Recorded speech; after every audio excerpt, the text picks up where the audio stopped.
let's go to another question. How's about, Colin, go ahead, and then we'll get to you, Jen.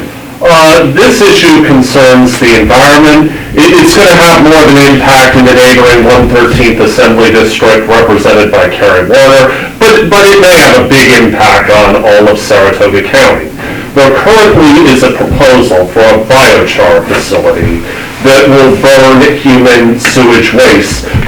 This will be the first time it will ever be done on a massive scale, and it's going to process about 20 to 25% of the human sewage waste from New York, plus human sewage waste from Massachusetts, Vermont, and Connecticut. This facility is to be built in Moreau, and the company that's going to lease the land, D.A. Collins, has a lot of power over the local politicians here. I mean, they've given a lot of money to Stefanik, a little to Kerry Warner, they've probably given to Walsh.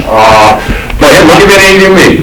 well, my big concern is, I've heard that burning human sewage waste on a massive scale can cause PFOA contamination in the air. They've tried this on a smaller scale in Maine and Nebraska, and they found PFOA at high levels in the soil. Maine has been the only state in the country to ban this practice, but there's big concern because could this potentially end up, being spread on a lot of the farms here in Saratoga County and throughout this region? Plus, it goes further. I learned this, that a lot of the human sewage waste, it's going to come in on big hazardous trucks. All the trucks coming in from Buffalo, Rochester, Syracuse, and Western New York, they're not going to go down to Albany and up. A lot of them are going to get off in Amsterdam, they're going to go on 67 right through Ballston Spa, or they're going to go through the Rotary in Broad Alban and then go on 29 and take the sewage waste to Saratoga Springs and go up the interstate. So we could be dealing with hazardous waste trucks 24/7 going throughout many of the communities in this area. What I wanted to ask you is, would you support legislation similar to what has been passed in Maine that would ban the use of spreading biosolids on farms in New York? The short answer? Yeah. Yes. Let me just fill you all in. PFOA is a carcinic chemical. You may have all heard about in Hoosick Falls, their water system was contaminated a few years ago. This is some serious carcinogenic, dangerous stuff. And again, the same issue that Sergei was talking about with the New York Health Act, same issue applies here. Corruption is an underlying problem. Politicians taking money from corporations that care about profits and don't care so much about the environment. So again, as Colin stated, this is, while it's a plant they're planning to do, or they're trying to put in Moreau, it involves sewage being trucked right through our communities here. And just going to talk a little bit about environmental issues. Has anybody here heard of the League of Conservation Voters? Okay. What the League of Conservation Voters does, they're a nonpartisan organization, although they do support candidates, I'll get into that. They give a scorecard, like a report card, on every elected official for their environmental record. My opponent, Ms. Walsh, been in office for 8 years, got a failing score. The League of Conservation Voters, based upon my background as an environmental activist, has endorsed me. The Sierra Club, you all have heard of the Sierra Club, the leading environmental organization in America. The Atlantic chapter of the Sierra Club has endorsed me. So I will not be listening to corporate polluters.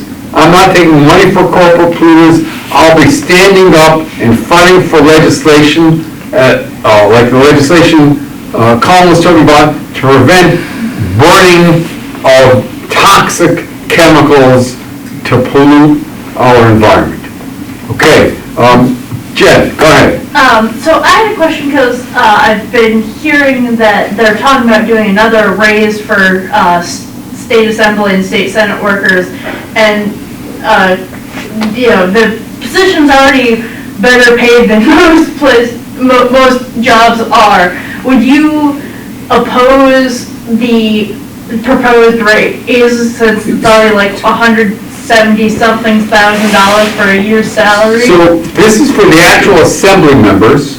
The pay rate on the base pay, I think is 140 some odd thousand, but there are all kinds of things they get. And, get this, it's supposed to be for a part-time job, right? That's good money if you can get it, right? So I'm gonna tell you a couple things. First of all, my opponent, to her credit, is a professional. She's an attorney, well-spoken, well-educated. She maintains a private law practice. To her, serving the assembly is a part-time job.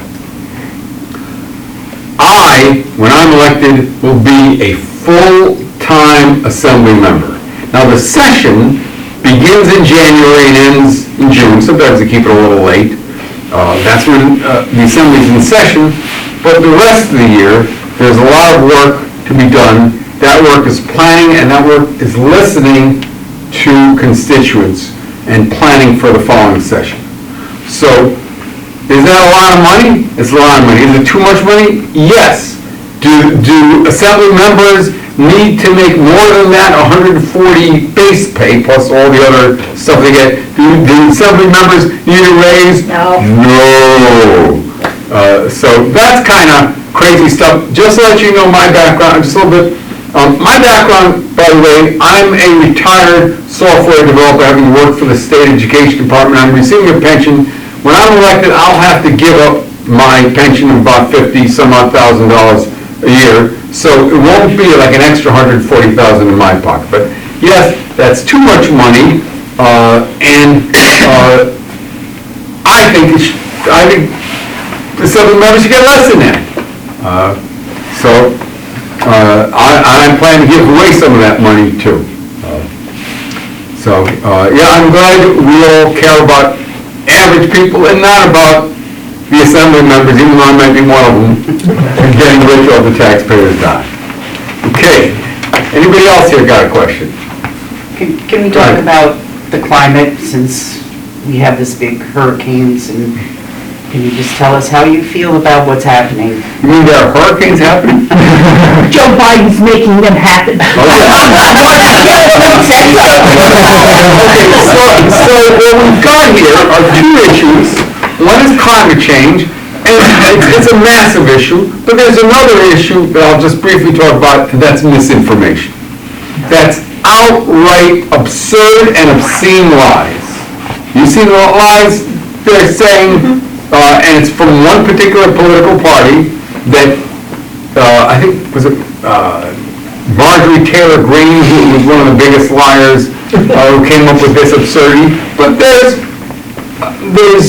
a party that welcomes lying, like saying that the Haitian immigrants, who by the way are illegal in Springfield, Ohio, that they're stealing pets and eating them. Okay? It's an absurd, obscene lie, and these lies really hurt people. Okay? FEMA, the Emergency Management Agency, is doing a lot of very difficult work to help the people who are suffering from these hurricanes. And I think today we saw there was over a dozen people just died. It was just in the news. I think well over 100 people had died from Hurricane Helene, and people have tremendous devastation. So, and in Springfield, Ohio, there are people afraid to walk out their doors. Schools are being closed. There are bomb threats. So lying has consequences. We know my opponent supports someone who lied about the election he lost and claims he won it, and still claims it.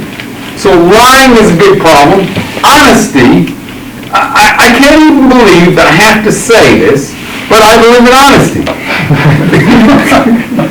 Could you believe you actually have to make honesty an issue because there's massive line? So that's enough about